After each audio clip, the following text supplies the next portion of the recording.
When my wife Vanessa returned after a wild corporate party, I noticed faint marks on her body, weak bruises, as if someone had gripped her too tightly. These marks immediately caught my eye, and I couldn't stop myself from asking, "What's this?" Vanessa smiled dismissively.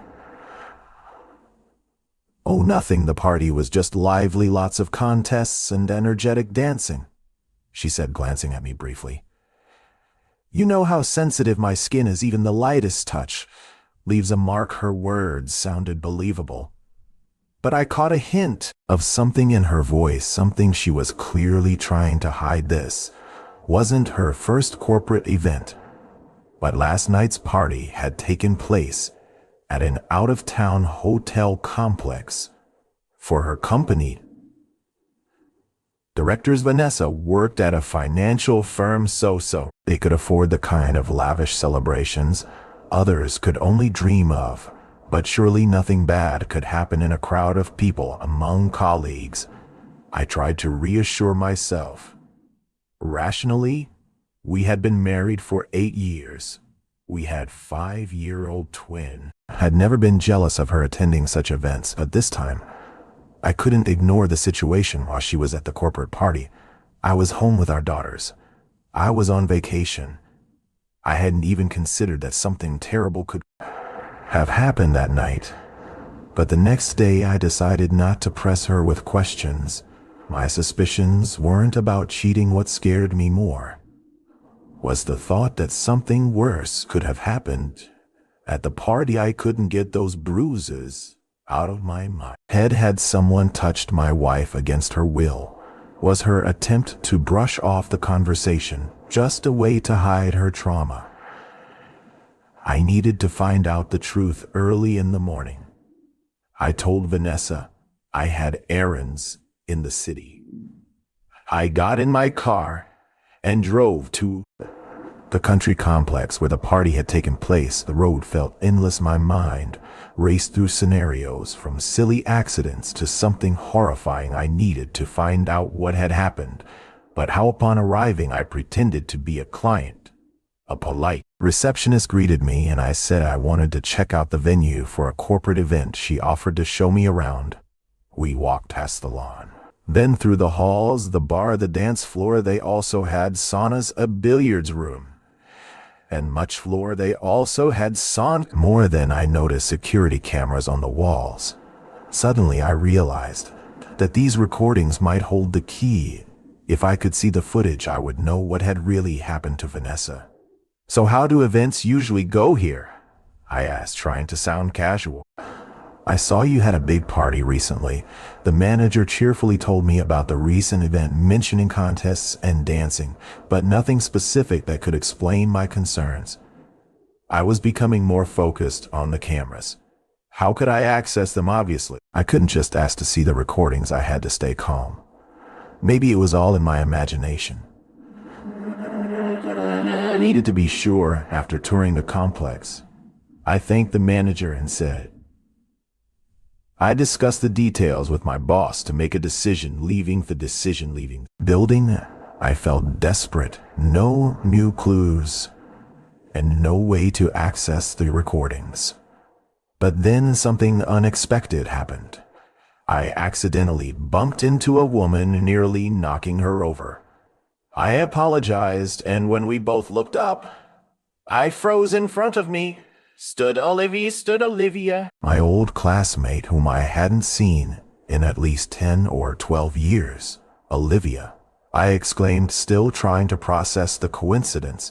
"Jason, wow." Her eyes widened in recognition, and a surprised smile appeared on her face. We exchanged a few words about how long it had been since we last saw each other. "Do you work here?" I asked, suddenly realizing that this might be my chance. "Yeah, I've been here for a few years now," she replied. I didn't hesitate. "Listen, would you like to grab a coffee after work? It's been ages since we caught up." She seemed a bit surprised, but agreed. "Sure. Why not?" she said as she walked away. I had a strong feeling that this was a stroke of luck I couldn't ignore. Maybe through Olivia, I could find out what really happened that night. Before I tell you what happened next, please subscribe to my channel and hit the notification bell so you don't miss any new videos. Thanks in advance. That evening, Olivia and I met at a small cozy cafe. We hadn't seen each other in so long, but somehow our meeting felt natural, as if our school days weren't so far behind. I ordered 2 coffees, and when the waitress brought our drinks, Olivia started talking about her life. Yay. I live alone, she said, taking a sip of coffee. No husband, no kids. I've been working at the complex for a couple of years now. The place itself is okay. The pay is decent. But honestly, it's not for me. I don't like it here at all. I have to work until I can find an alternative. I have my mom, well, let's just say I need a stable income. She spoke lightly, but I sensed there was more behind her words. Some unspoken struggle. She mentioned she'd had a few bad relationships after school, but didn't go into detail. Her eyes sparkled with curiosity. What about you, Jason? How's life? I told her a bit about myself, about Vanessa, our twins, my job. Conversation drifted to reminiscing about school. We talked about how we used to date in high school, and how we broke up over something silly. I couldn't help but wonder how life might have turned out differently if things had gone another way. Olivia laughed, remembering our school days, and her laughter eased the tightness in my chest a little. After a few more memories, I got to the point. Taking a deep breath, I decided not to beat around the bush. Olivia, I need your help. She looked at me curiously. Help with what? She froze, waiting for me to continue. I told her about the corporate party Vanessa had attended, about the bruises she had when she got back home, and how I feared that something terrible had happened. My anxiety became obvious as I described my fears. I think maybe someone took advantage of her, I said, feeling my chest tighten. I need to know the truth, but I can't do anything on my own. Olivia was silent for a few seconds, processing what I had said. She looked at me carefully, as if trying to gauge how serious this was. Finally, she spoke. You know, I heard that party was pretty wild. She sighed. Some of the staff talked about it the next day. They said people drank way too much, and there were some inappropriate moments, but I didn't look into it. I could see she was hesitant, probably unsure if she should get involved. But I couldn't let this go. Olivia, please, I said gently but firmly. I need to know what happened. If you can access the side again, clearly feeling the pressure. But then she nodded. Okay. Jason, she said hesitantly, I'll try to help, but it's not as easy as you think. I don't have direct access to the cameras, and I have to be really careful. If I do this, if I get caught, I could lose my job. If it works out, I'll let you know. My heart pounded with gratitude. I took her hand. Thank you. If you ever need anything, you can count on me. We talked a little longer, but Olivia seemed deep in thought. I could tell she was nervous about her decision, but I was incredibly grateful for her help. Finally, we said our goodbyes. She left, leaving me to wonder what would happen next. When I got home, Vanessa was sitting on the couch, watching something on TV. I tried to act casual, as if my day had tried to act casual, been filled with ordinary errands. So how was your day? She asked, looking up from the screen. All good, I replied with a forced smile. Inside, I was restless, but I knew I had to keep up appearances. Olivia had promised to help. Now, all I could do was wait. New week started. Vanessa was back into her work routine, and I was still at home. I had a few vacation days left. Everything seemed normal for a moment. I let myself believe that maybe my suspicions had been wrong. The twins went to preschool. Vanessa came home from work. Life appeared to go on as usual. But then on Thursday around lunchtime, I received a message from Olivia. Jason, we need to meet. It's important. Without hesitation, I grabbed my things and rushed out to meet Olivia. Suggested meeting at the Olivia same cafe where we had coffee last time. When I walked in, she was already sitting at the table, but something was off. She looked nervous, even scared.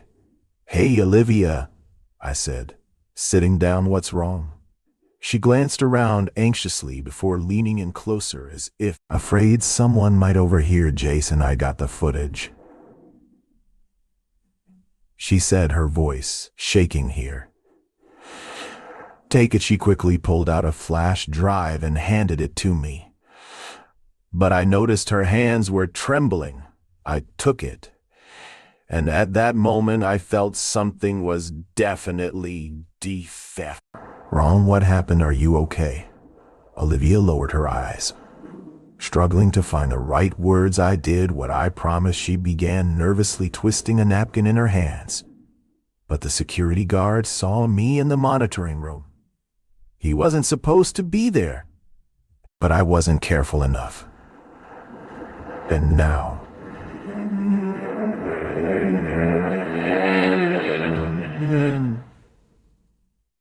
Piavai. The voice was barely above a whisper. He says, "If I don't do what he wants, he'll report me to management, and I'll be fired with a scandal. And I need this job you want. Does he want?" Already knew the answer would be something disgusting. But I had to ask. Olivia hesitated, then finally admitted without looking up, "He wants me to sleep with him." In that moment, I felt the ground slip from under my feet. All of this happened because of me. I asked her to help, and now she was in a horrible situation. "Olivia, no," I said, gripping her hand firmly.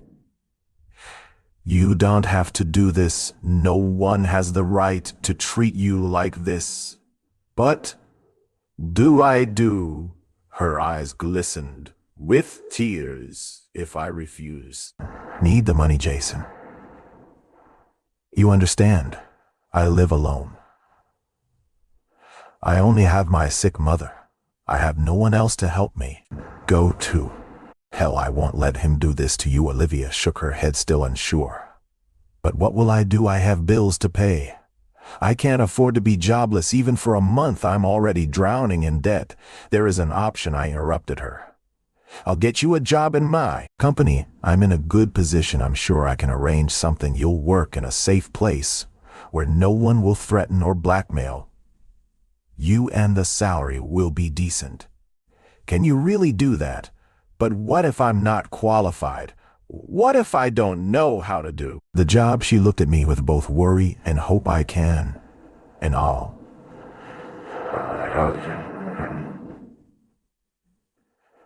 "You'll manage these few weeks.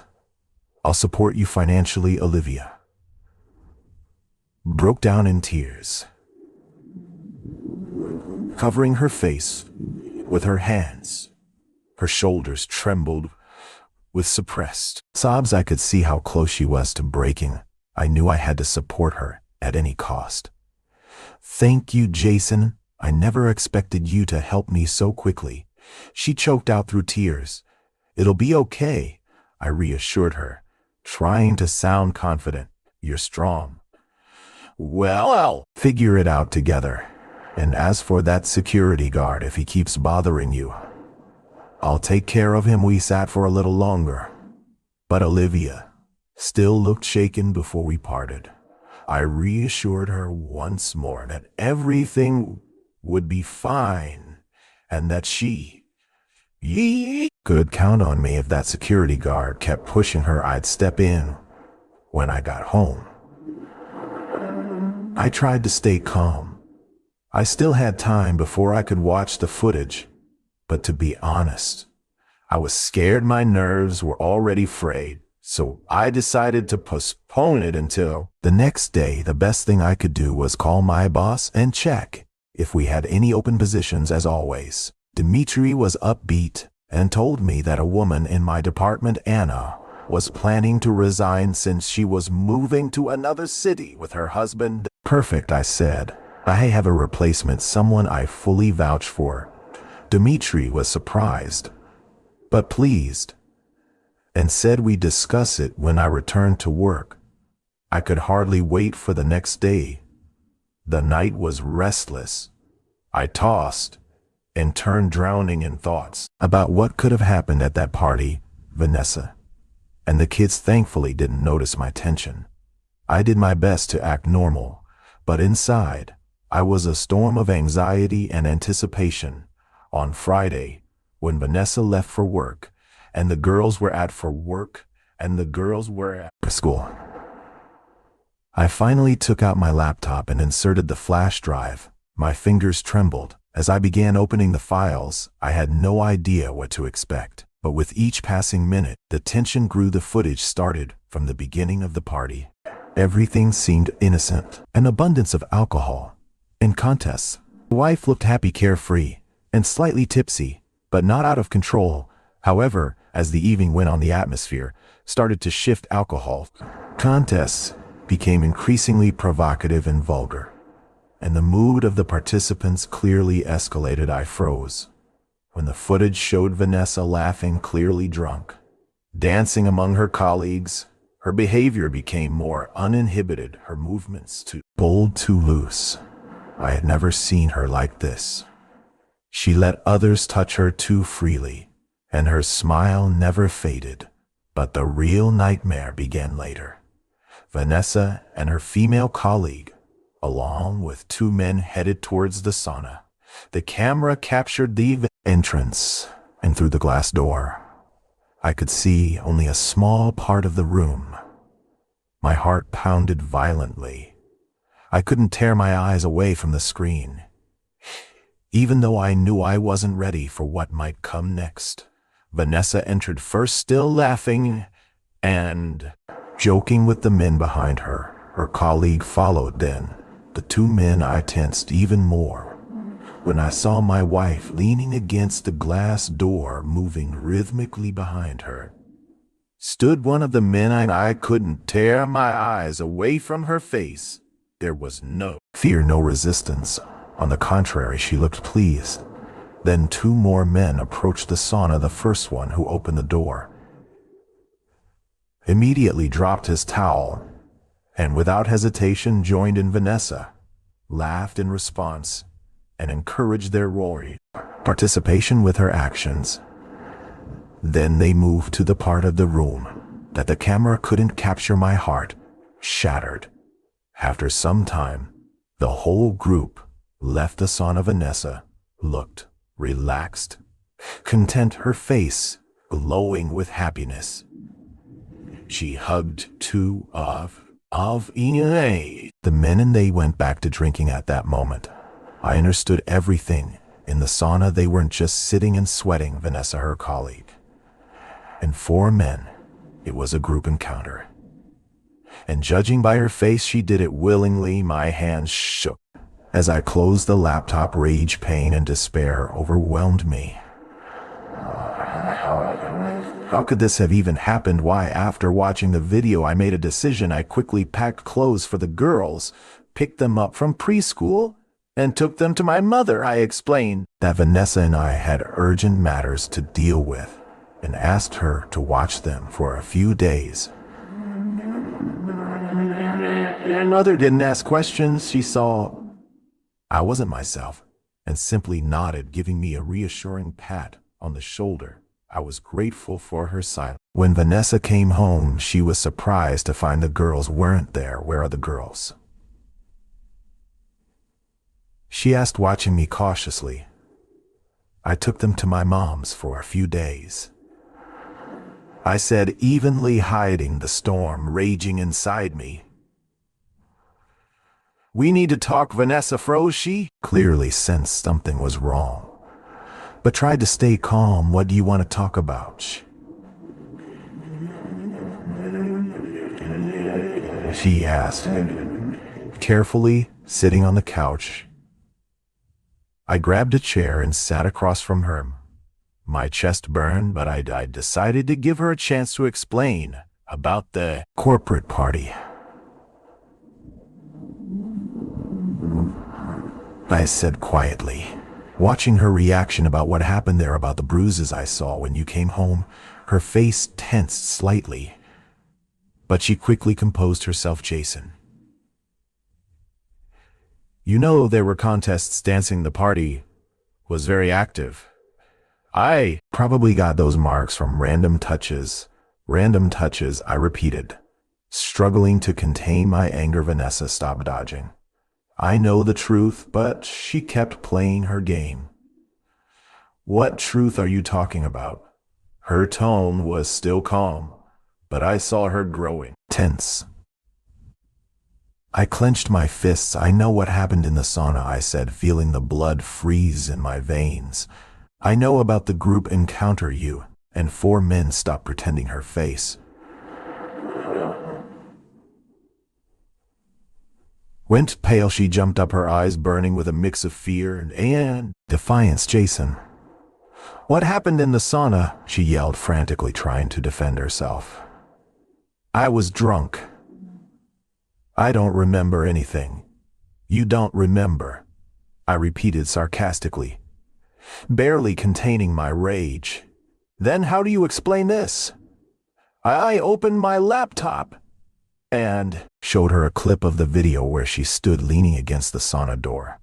Then the part where more men entered. Her expression wasn't one of fear. She was fully aware and almost joyful. She froze, seeing it. This isn't what you think. She started again, but her voice was weak, as if she knew her lies were falling apart. Not what I think. I exploded, finally unable to contain my fury. You're standing there happy and willing, and you want me to believe you didn't know what was happening. Vanessa tried to justify herself again, saying she had been under the influence of alcohol, and that she didn't want any of it, that it was just a mistake, and that they took advantage of her. Took advantage? I nearly roared, my rage boiling over. I saw your face, Vanessa. You were enjoying it. You welcomed the ones who came in later with open arms. Then you hugged them afterward. You smiled. You were happy, for God's sake. And you weren't that drunk. You knew exactly what you were doing. This was intentional. This was deliberate. We started shouting at each other like never before. I kept asking the same question. Why? But Vanessa kept dodging, her excuses becoming more and more ridiculous. She tried to convince me it was just a mistake, that she wasn't in control, that she didn't mean for it to happen. Then, in my fury, I spat out. You didn't even use protection, did you? Or do you just not care? Should I be expecting a baby from one of those 4 guys now? That hit her like a slap across the face. Vanessa's expression changed instantly. Her face turned red with a mix of anger and humiliation. You're such a paranoid control freak, she suddenly screamed. You're boring, Jason. You're a dull, predictable husband. You never let me feel alive. But at that party, for once, I felt like a queen. Not just some boring wife. Her words were vile. I couldn't believe what I was hearing. A queen, I hissed, stepping closer. That's your justification for this. You ruined everything we had for one night of feeling like a queen. I clenched my fists, my entire body shaking with rage. Women like you aren't called queens. Vanessa, they have other names. She stood there, breathing heavily, as if she had finally let out all the resentment she had been harboring inside her. You just don't understand. She kept going.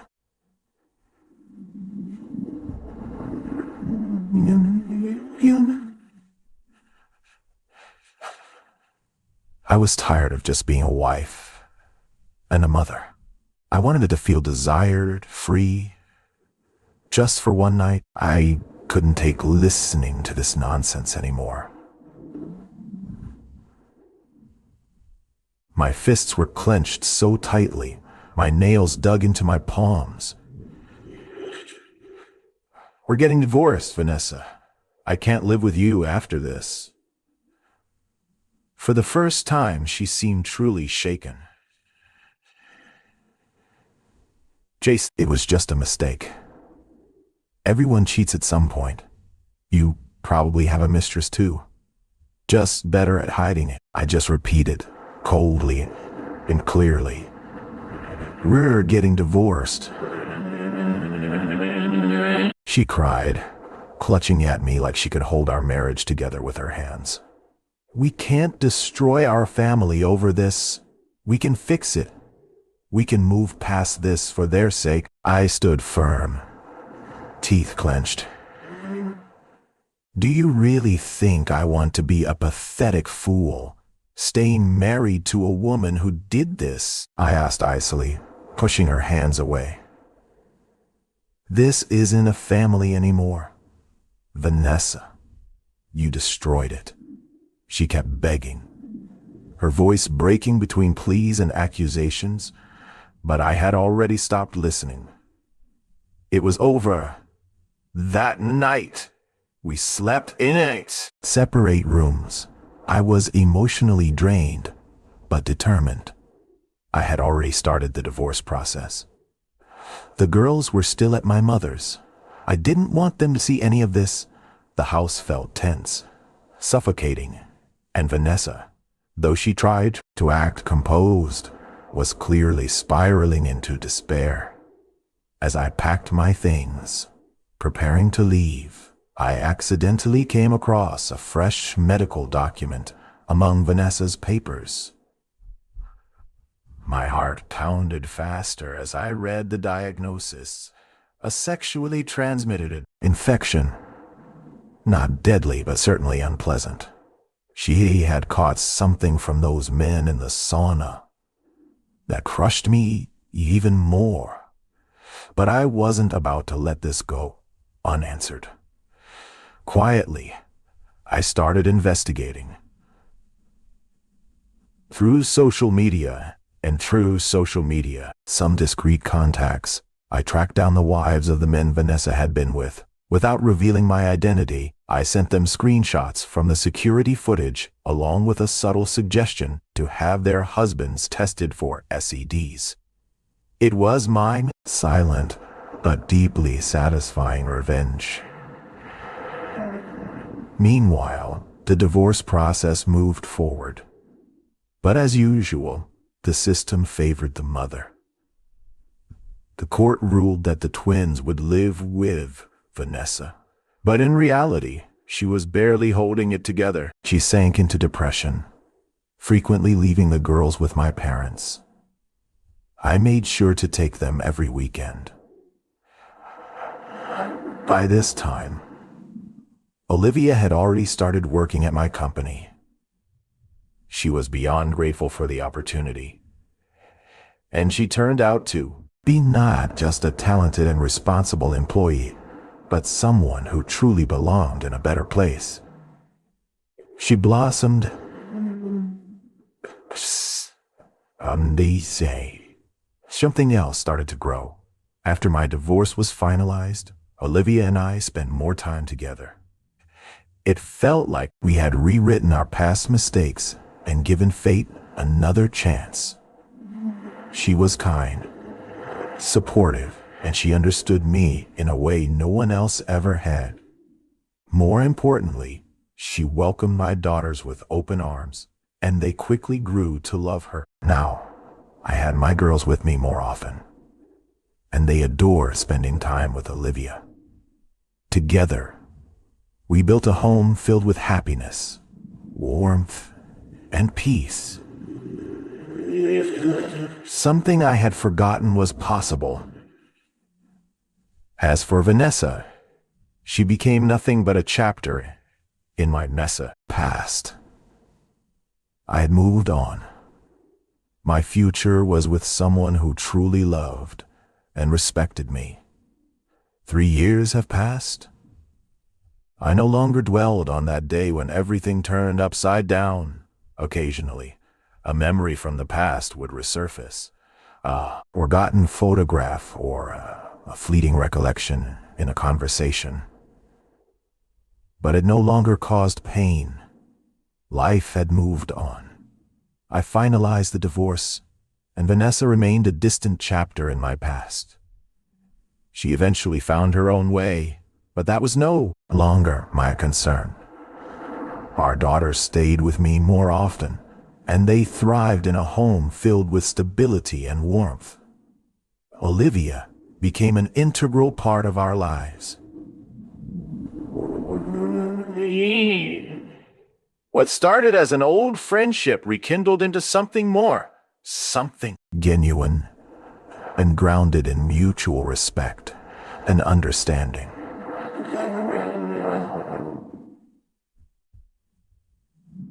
She embraced my girls with a tenderness that was rare, and they adored her in return. Together we built a new life, one that was happier, more peaceful, and free of the shadows that had once loomed over us. Every now and then, I'd think about the lessons learned, the hardships endured, and how everything had ultimately led me to a place I never expected, but was profoundly grateful for. Betrayal might have shattered the old life, for I knew, but it also opened the door to something far better. Sometimes, the darkest moments pave the way for new beginnings, and every end is just a chance to start over. For me, that new beginning was worth every painful step it took to get to me there.